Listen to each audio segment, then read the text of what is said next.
France. Best known for its wine, cheese, and early surrender in World War II.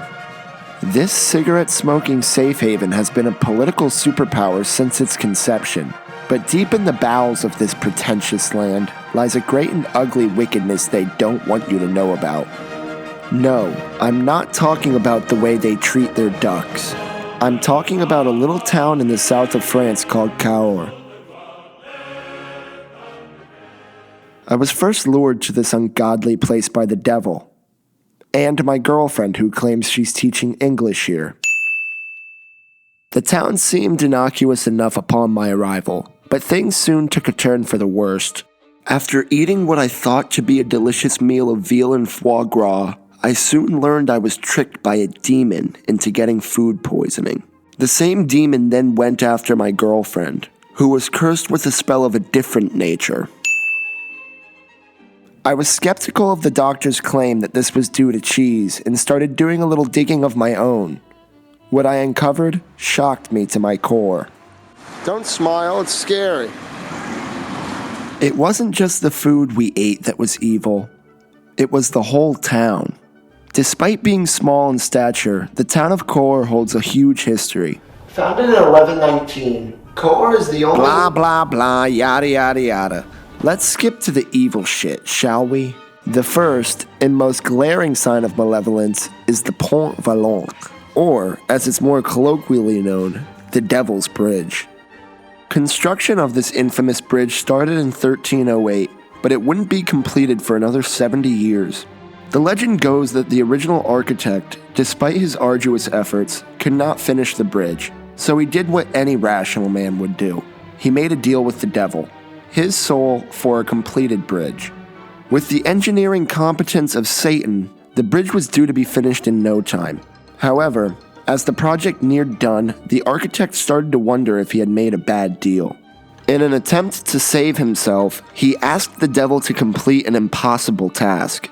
He asked him to take water to the central tower to mix the last batch of cement, but using a sieve.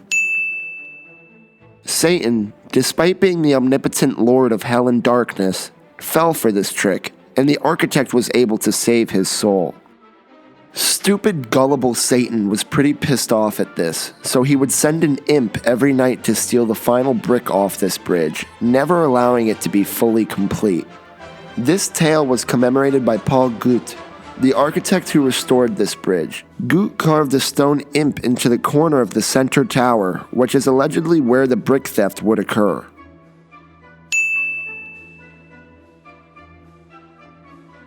Having walked this bridge, I can attest to its unholy nature, but I soon learned that this monument was just the tip of the iceberg. Cahors, the small town that is celebrated for its truffles and devil imps, has been written about by none other than Dante Alighieri in his famous work, Inferno.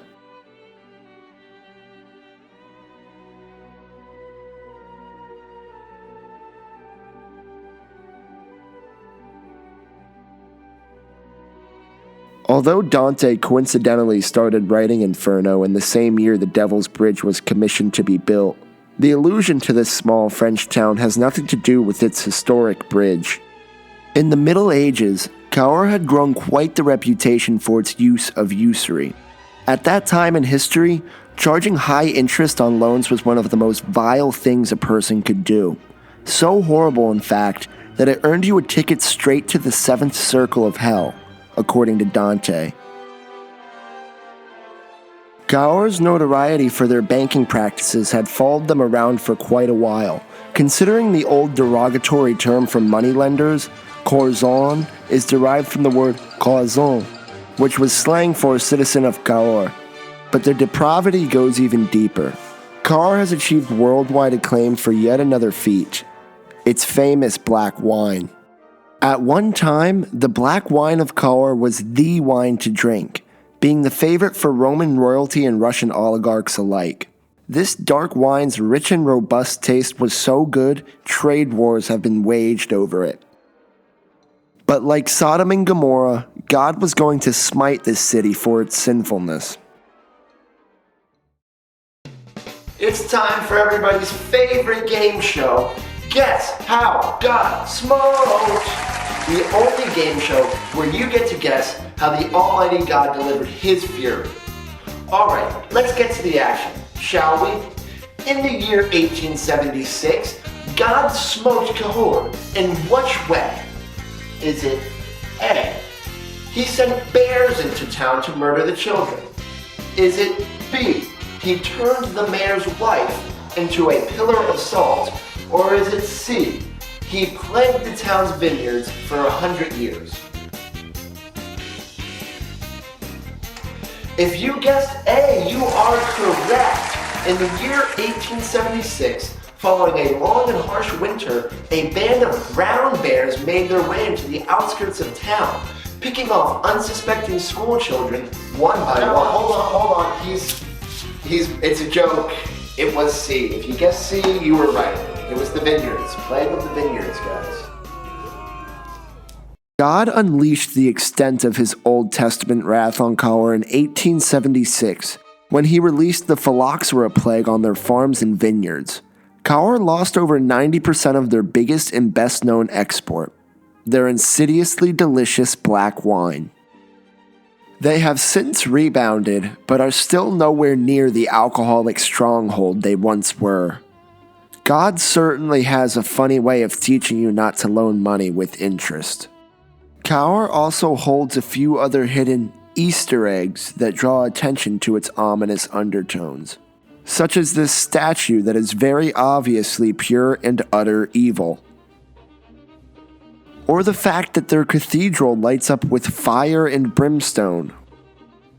When you add all these things together, Cahors might not only be the most evil town in France, but in all of Western Europe, which would make it about on par with the average town in Eastern Europe. All in all, I enjoyed my trip to this ghastly place. Get out of the shot. But then again, that may just be the black wine talking. Cahors' sinister history shouldn't be a reason not to visit this picturesque town. Who knows? For some, it may even be a calling. Just remember, if you ever find yourself in La France, evil may only be a train ride away. Meet